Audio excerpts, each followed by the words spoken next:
大変長らくお待たせいたしました。Thank you everyone for waiting. それでは早速次のセッションをご紹介いたします。Let me introduce the next session. AI とブロックチェーンの融合を読む ARM 視点の業界分析。Computing Architecture Meets Consensus. ARM's Analysis of AI Blockchain Convergence. Let me introduce our panelists from ARM, Laurence Moroney. Please welcome on stage Laurence Moroney. And our moderator from 株式会社 CoinPost, Leia Sato.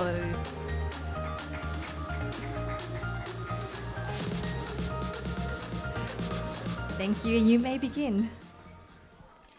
Hello, everyone. Thank you so much for coming to WebEx this year. I am Leia Sato Garcia from CoinPost, and right now I have Laurence Moroney with me, lead AI advocate at Google. Moroney is a passionate AI expert with a knack of making complex technologies accessible to everyone. As a key AI advocate at Google, he's been instrumental in shaping the future of AI education with his widely loved courses on Coursera. Laurence is also a leader in the AI space with a deep focus on machine learning, tiny ML, and Web3 applications. We're thrilled to have him at WebEx. Thank you for coming. Thank you. Thanks. Arigato. Do you want to do a little introduction of yourself real quick? Sure. So yeah, I've been in the AI space for like over 30 years actually. So I bore through the AI winter and then resurfaced again with the deep learning revolution. And then over the last couple of years, I've really been interested in two main things. The advancement of generative AI and really trying to understand what it really is and try to think about how to avoid hype in that one and to start driving for real value. And then secondly, of course, the intersection of AI and blockchain.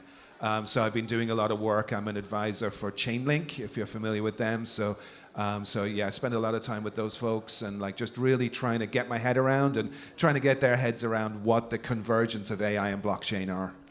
Must be pretty tough for all the speed of the AI, you know. And let's go to the first question then. Sure. So, Laurence, with your extensive background in AI and education, how do you see AI and blockchain coming together in the future? What opportunities excite you the most when these two technologies interact? Okay. Oh, wow. Great question. Thank you. I think there's ways that they can interact in that there are ways that blockchain can help the AI industry and there's ways that AI can help the blockchain industry. I think the one that I've been spending a lot of time on that's really trying to get my head around is I think blockchain-oriented technology can really help with what's called the hallucination problem in AI.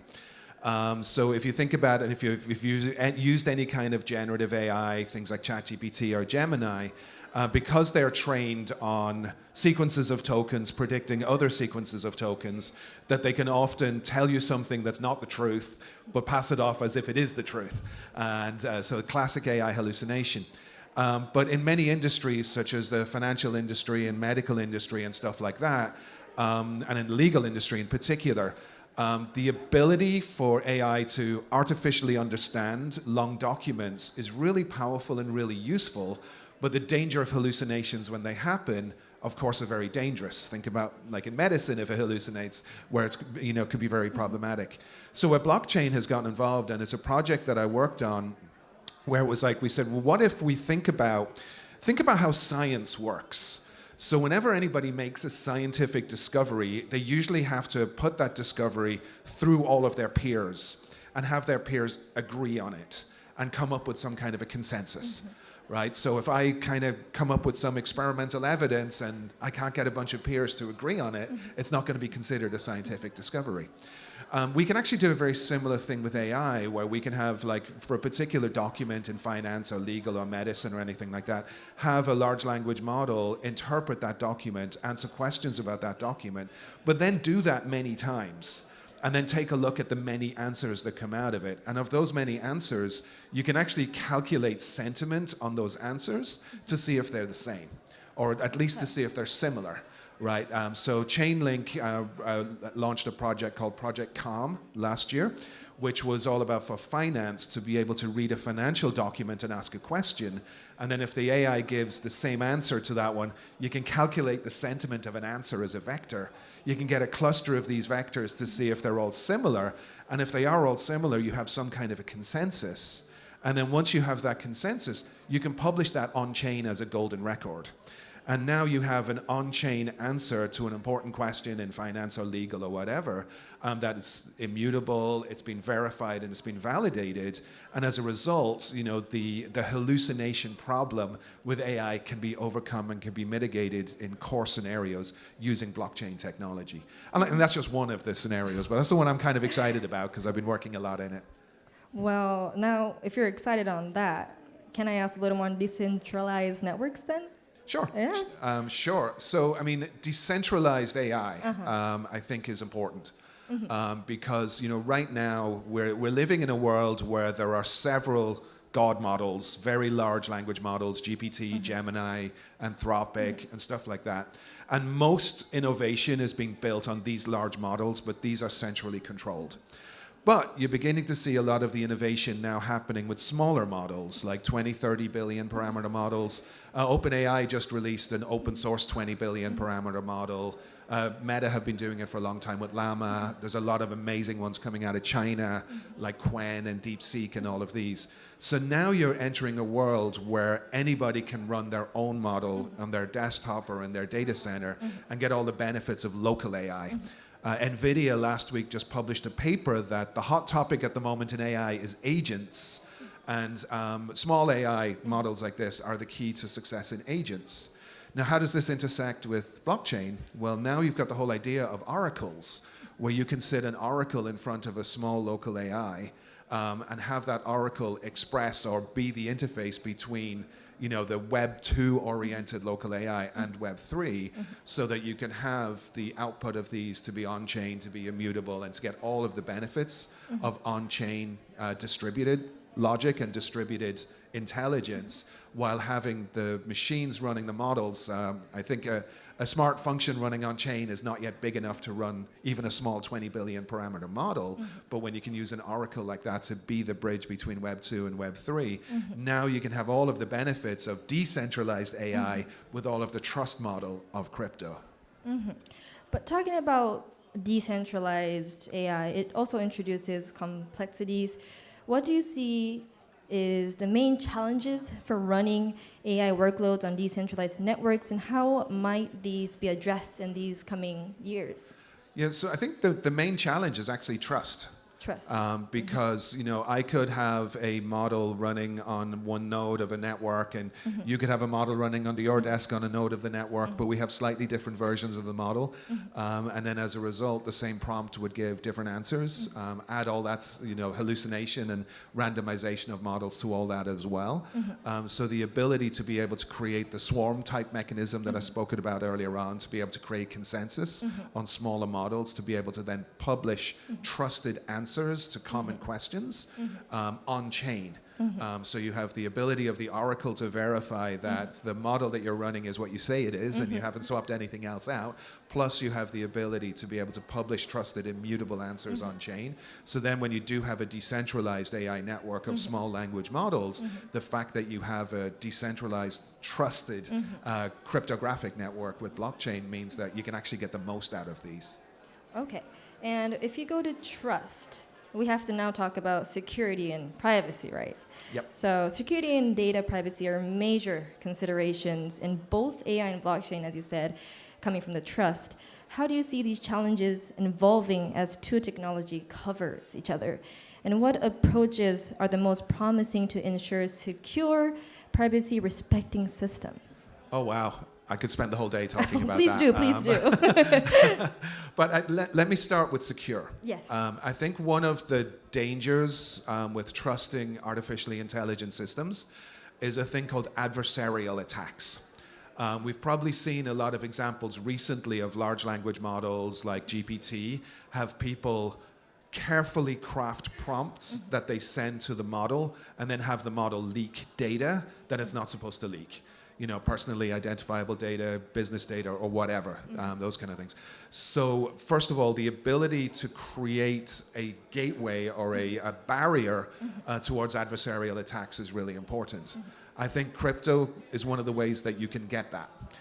So if the prompts themselves are put on chain, then you know like where the prompt is coming from, if the person signs the prompt and stuff like that. You can also, for example, have a cache of bad prompts put on chain.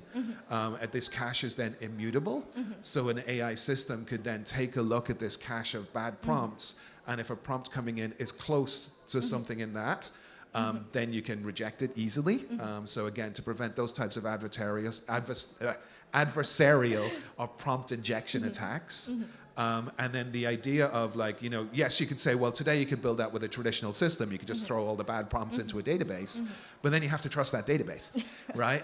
So with the idea of being able to publish these things on chain, you might want to encrypt them so a bad actor couldn't see the things that you're looking for, but with the ability to publish them all on chain, then they're immutable and you can trust what the bad prompts are, so that you can filter them out. There are many, many techniques like that where, if I go back to, I was talking about the intersection that AI can help blockchain, but blockchain can also really help AI. And I think from that adversarial attack perspective, that's just one of the areas where it can help. Well, I think that didn't take a whole day, did it? Now, you're talking about on-chain a lot. Yep. And blockchain decentralized nature is revolutionary, but it also introduces, can you say, does it have to be blockchain? Why does blockchain always have to be with AI nowadays? I mean, just a year ago, there was no topic about blockchain. It was just AI, but now it seems like they're partners nowadays. Why do you think this is happening? Yeah, I mean, you could joke that if the only tool you have is a hammer, every problem looks like a nail, right? But I think there is really something important here, in the crypto space and in the AI space, because I think they both face the same challenges. And in some ways, the challenges that they face are hype. Right? That there's a lot of stuff out there where people are hyping solutions that are empty, or people are shilling bad solutions, in order to like rip people off and those kind of things. So both industries kind of, they're siblings in that way. That first of all. But I think the important thing is that the types of problems that AI faces, things like I mentioned, like adversarial attacks, trust, security, all of those kind of things just fit so neatly. It's like a glove with blockchain and crypto. I think getting the AI industry to trust blockchain and crypto has been a very difficult thing over the last couple of years. But as we're beginning to yield results in that space, the project that I mentioned that I worked on with Chainlink, it was called Project Calm, which really showed that, hey, wait a second, we're all in the AI industry trying to figure out ways how to mitigate hallucinations. Well, guess what? We just did it by using an on-chain solution, or at least using a creative way of mitigating AI problems and then publishing the results on chain as a golden record. So then subsequent queries for the same piece of data are always on chain. We know that's the query that we've done. It's untouchable, it's immutable, and all of that kind of valuable stuff has really helped the AI industry. And it's only just beginning to help the AI industry solve some of its problems. So I think crypto is a very, very useful tool there. And hopefully AI is a very useful tool for crypto in the same way. Hopefully. Now, you said that they're sisters almost, okay? Siblings, yeah. But Is it an example? Sisters is a better word, yeah, I agree. Okay, sister, Yeah. okay. Now, do you think AI and blockchain could one day replace centralized systems? Or would they always complement them and work sisterly alongside each other? Wow, that's an interesting one. So I think in the AI space, there's so many types of systems that can be centralized or decentralized. So I'll just talk about the AI space. Okay. I think in the AI space, there is room for both centralized and decentralized. I think a lot of the research that's going on in working towards AGI and ASI requires large models. Right, the number of parameters and the number of neurons in these models is not even close to the human brain yet. So it seems logical to suggest that as we start driving as an industry towards those solutions, that you're going to need really, really large models. By nature, they're centralized. But not every problem requires AGI to solve it, right? You know, like I said earlier, if the only tool you have is a hammer, then you know every problem It really looks like a nail. But I think the vast majority of problems for business, for research, for academia, for hobbyists can actually be solved with smaller, decentralized models. Like I always joke, like the huge models like Gemini or whatever, I mean, they can do everything from write a movie script to write a haiku to interpret legal documents to do medical stuff. But if you're a doctor, you don't need it to write a haiku, right? You know, and so haikus are beautiful, they're great, but I mean, it's like you don't really need the 20-pound hammer for the 1-pound nail in this case. So that's where, like, you know, the industry is discovering more and more that smaller, decentralized models are actually better for most tasks. So the frontier research into AGI, ASI is always going to be centralized, is always going to need those huge models. I won't say always, but at least for the foreseeable future, it's going to need those larger models. But real business problems, I'll share one that one company that I've been working with is kind of cool. It's a Hollywood studio. And it's a Hollywood studio that I wrote a movie for them. The movie's currently in pre-production. It's kind of fun. But whenever I speak with the producers and directors of this movie, and I'm consulting for several other movies with them, it's really interesting that they won't even do email. If we talk about any kind of IP, we have to talk voice on the phone because they're so concerned about intellectual property leaking. There's famous incidents. Have you seen the movie Avatar by James Cameron? Like James Cameron made Avatar and then suddenly was sued by somebody for many, many millions of dollars, and the court case is still open that the person said they came up with the story of blue aliens. And so like the IP is really, really important. And like these companies want to use AI, but as soon as they talk to ChatGPT or talk to Gemini about a story idea, it's leaking out of their company. So they need those smaller AIs running in their studio. So I built a couple of boxes running under the desks of a couple of these executives in Hollywood running small models that have been tuned to understand movie scripts and to be able to work through those. By definition, it's a decentralized model. You know, so now as this gets bigger and bigger, the ability for them to decentralize and encrypt their work, you know, so that, you know, their IP doesn't leak and or they can potentially be sued, you know, by somebody who says, no, I came up with the idea for that movie before you made it. It becomes a really, really important thing. Okay, and one more question, bonus on that. When is the movie coming out? It's currently in pre-production. It's probably going to be in pre-production forever, which means it may never come out. But I don't know. So it's a very strange thing that when a movie making is in 4 phases. The first one being pre-production is when the story is settled on, the script is written, and then they go out to try and raise money to make it. Disney and some of the others don't need to raise money, they're rich enough, but every other studio needs to raise money to make a movie.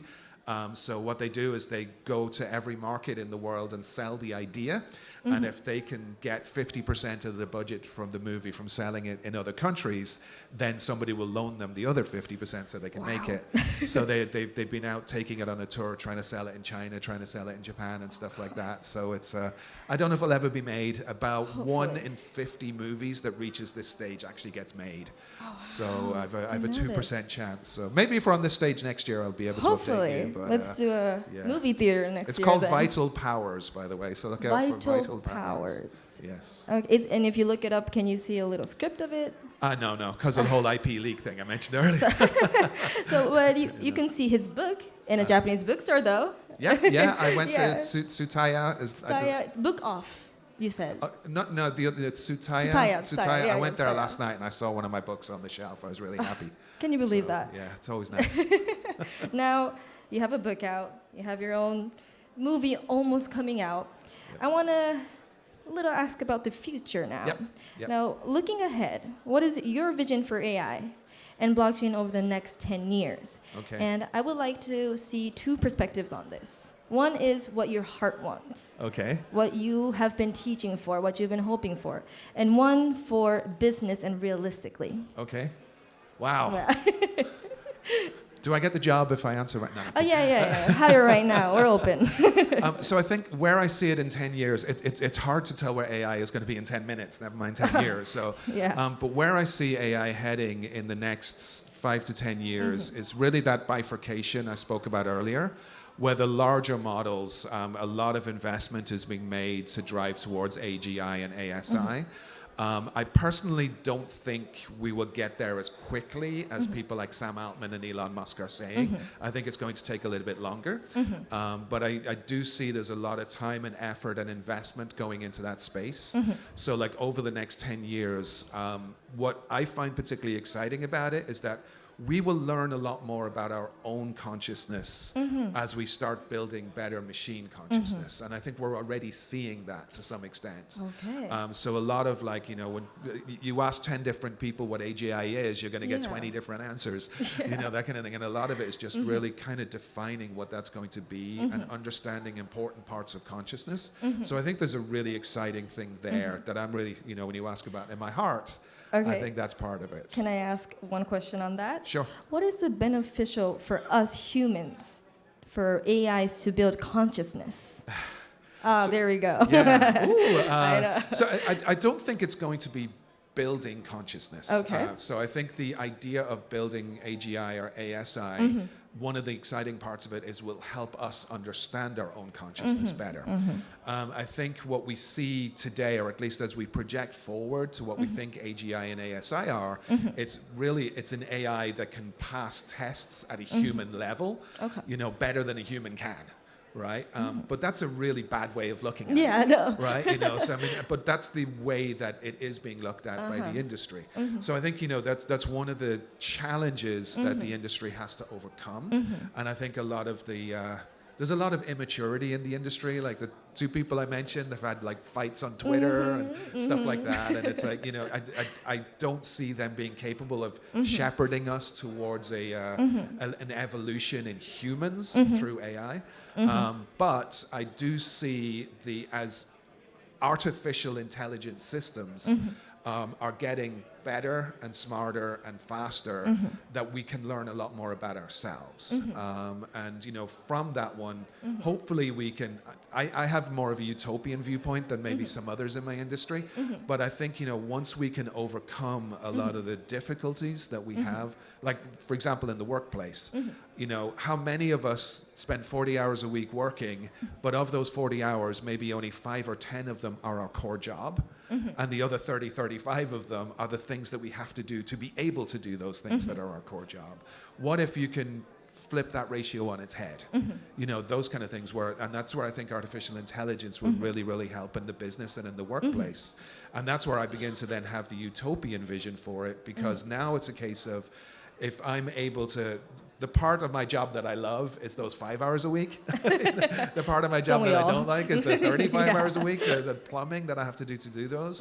But they always say, like, if you love what you do, you never work a day in your life. And so then if through the use of artificially intelligent systems, we're able to flip that ratio on its head, then suddenly our joy in our work becomes a more important factor. And not just the reward that we get. So a lot of us put up with the nonsense for the rewards because we need a paycheck and all of those kind of things. But I do see artificial intelligence, if channeled properly, particularly as we get into the ASI and AGI space, to be able to change that. There's a lot of doomsayers out there who say it will take away jobs. I totally disagree. No technology innovation has ever resulted in a net reduction of jobs. Some jobs have gone away, but they've usually been replaced by others. I always like to tell a story that I remember many years ago. I lived in a small country in Western Europe called Wales, and my family were in Ireland, and I needed to fly from Wales to Ireland, and I didn't have a lot of money. I was very poor. And I had to walk around the city centre around 14 different travel agents to ask them to look at airplane tickets for me. So there were many of these offices open with people who would like kind of call up airlines, see what kind of tickets they would buy. And I spent an entire day walking around the city to find the cheapest ticket, right? And think about all that time, all that productivity I wasted, all of those people, you know, the 13 that I did not buy the ticket off, you know, that was wasted and all of that kind of thing. You don't find those people anymore, right? We all buy our tickets online, right? Those jobs went away, but the travel industry as a whole grew massively. right? And the innovation of the internet, in this case, removed some jobs, but grew the industry, the travel industry in this case, hugely. And I see the same thing with AI. So as we start looking towards these more advanced AIs, the AGI, ASI, if we get it right, you know, that's one of the big places where it's going to have a very, very positive impact. Yes, there are going to be, like in the case of these 14 travel agents, there will be some jobs that get automated out of existence, but the industry as a whole, I do believe, and every industry will benefit and grow from it. So I'm definitely an AI optimist.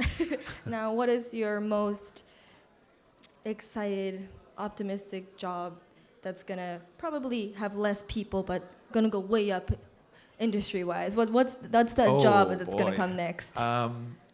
Can I pivot instead of a job more to hobbies and passions? Oh, please do. Because I think hobbies and passions that a lot of people have that they would love to get into, but it's just too expensive to be able to do it today.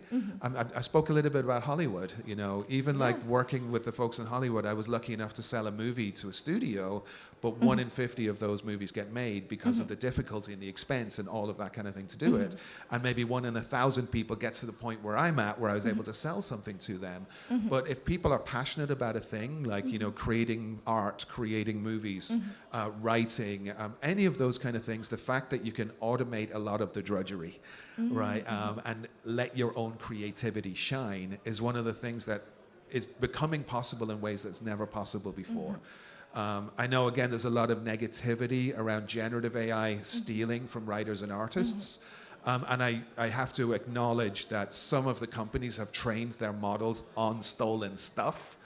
There is a lawsuit going on at the moment, a class action lawsuit, and I looked it up, and 37 of my books were stolen by the company named in the lawsuit, you know, in order to train their AI. And it was kind of fun when I go to their AI and get it to predict some code, and I see my own code there.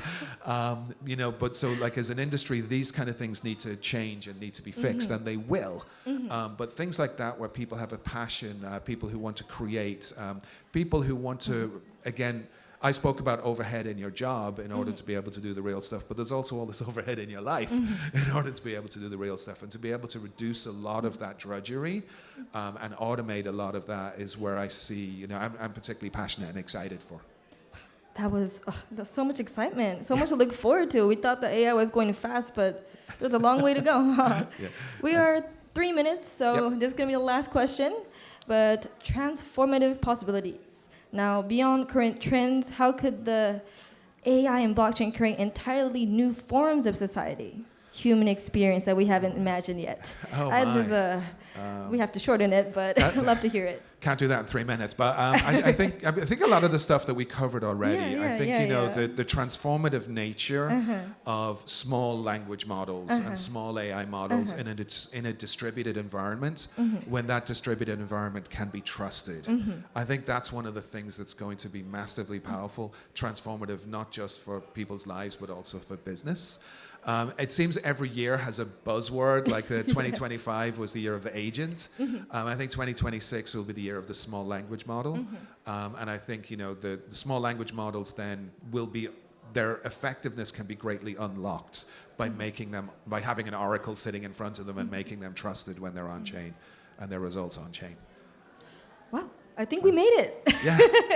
Well, thank you. Thank you. We have so much to look forward to in AI still, so much to grow, so much to look forward to. Once again, thank you so much for Laurence Moroney coming on the stage with me. Right. And I hope everybody here today enjoys the rest of the day in WebEx and comes tomorrow. Thank you. Thank you, everybody. Arigatou gozaimasu. Arigatou gozaimasu.